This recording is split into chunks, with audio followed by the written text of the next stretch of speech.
Ericsson নামে একজন psychologist ছিলেন। তিনি মানুষের সোশিও সাইকোলজিক্যাল ডেভেলপমেন্ট বিভিন্ন বয়সে কীরকমভাবে হয় সেই নিয়ে কিছু কথা বলেছিলেন।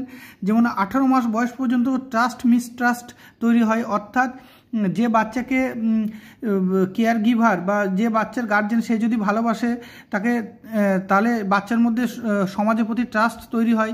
কিন্তু সে যদি বাচ্চাকে ভালো না বাসে, অবহেলা করে, তাহলে বাচ্চার সমাজের প্রতি মিসট্রাস্ট তৈরি হয়।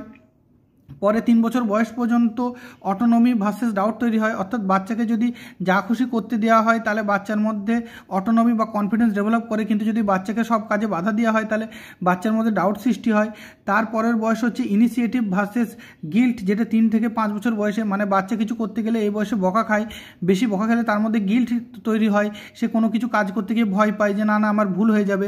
এর পরবর্তীকালে বয়স হচ্ছে ইন্ডাস্ট্রি ভার্সেস ইনফিরিয়রিটি, যেটা 6 থেকে 11।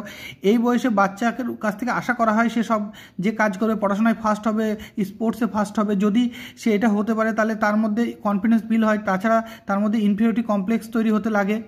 এর পরবর্তী 12 থেকে 18 বছর বয়সে আইডেন্টিটি ভার্সেস কনফিউশন ক্রিয়েট হয়, অর্থাৎ দেখা যাচ্ছে বাচ্চা ছবি আঁকতে ভালোবাসে কিন্তু সমাজ চাইছে সে পড়াশোনা করে একটা ভালো চাকরি পাক, তো সমাজের চাহিদা আর নিজের চাহিদার মধ্যে একটা দ্বন্দ্বের ফলে কনফিউশন ক্রিয়েট হয় এই বয়সে।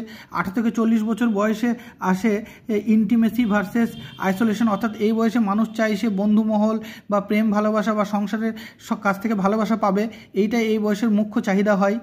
41 থেকে 65 বছর বয়সে আসে জেনারেটিভিটি, অর্থাৎ এই বয়সে সে সমাজকে বা পরিবারকে কিছু দিতে চাই। এছাড়া একদম শেষে আছে ইন্টিগ্রিটি, সেটা 65 থেকে একদম মরা পর্যন্ত, সেই সময় করে সে ভাবে সে আজ পর্যন্ত সমাজকে কী দিতে পেরেছে, তার জীবনটা কতটা কার্যকর হয়েছে।